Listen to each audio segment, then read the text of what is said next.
Salut, petit message, si la vidéo te plaît n'hésite pas à t'abonner, liker et commenter la vidéo, ça aide énormément la chaîne. En tout cas merci de regarder mes vidéos et c'est parti. Si vous êtes comme moi, vous rêvez d'avoir une montre connectée pour ne plus avoir à sortir votre téléphone toutes les 5 secondes, pour pouvoir mesurer mon rythme cardiaque quand j'en ai envie, pour le plaisir de mettre des conneries sur cette montre, pour le plaisir d'évaluer combien de pas j'ai fait dans la journée, pour faire le tri dans mes notifications, une montre qui me dit si j'ai bien dormi ou pas, qui m'aide à avoir une vie plus saine, plus mesurée. Et je vous conseille d'aller voir la vidéo de Léo Duff pour voir tout ce qu'on peut faire avec une montre connectée. Le lien sera dans la description. Quand j'ai vu l'annonce de l'Apple Watch, je me suis dit la même chose que vous. À quoi ça sert? On peut aussi tricher aux examens avec, mais ça faut le dire à personne. Mais je rêve aussi d'une maison connectée où je pourrais allumer les lumières, fermer les volets, rien qu'avec la voix, un chauffage intelligent qui me permettrait de faire des économies, d'avoir chaud quand j'ai envie, ou même dans le futur d'ouvrir ma porte avec une commande vocale quand j'ai les mains pleines de courses. En bref, avoir plein d'outils coordonnés par un assistant qui utilise mes données et les mesure et m'aide dans toutes les tâches, m'aide à avoir un quotidien plus simple au final. Et cette technologie m'émerveille, mais ce qu'il faut comprendre, c'est que derrière cette technologie, il y a un impact.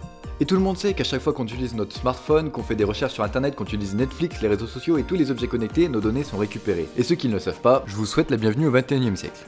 Enfin bref. Cette collecte de données a un impact et pour moi il faut le connaître avant d'utiliser tous ces outils. Vous le voyez très bien quand vous faites du lèche-vitrine sur internet, toutes les pages sont pleines de produits que vous venez de regarder. Et même si vous vous dites que ça n'a aucun impact, la redondance des pubs sur un même produit finit toujours par avoir un petit impact. Et c'est pas le plus grave, toutes les données collectées sur notre santé peuvent dans le futur avoir un impact sur nos assurances, notre mutuelle, nos crédits.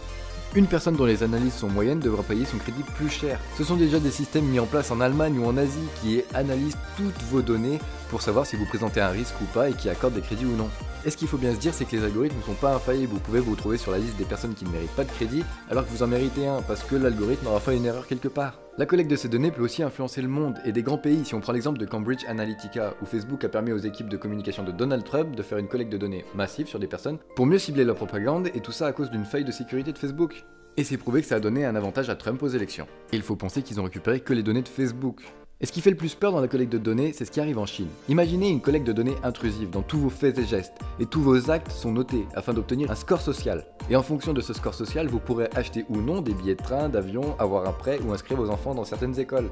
Ceux qui gèrent la donnée sont ceux qui posent les règles. Et ils jugeront sans interruption si vous êtes dans le bien ou dans le mal. Tout ça pour dire que ces outils sont formidables et je suis le premier à jouer le jeu, mais il faut connaître le prix qu'il y a derrière et faire attention à ce que la situation ne nous échappe pas complètement comme en Chine.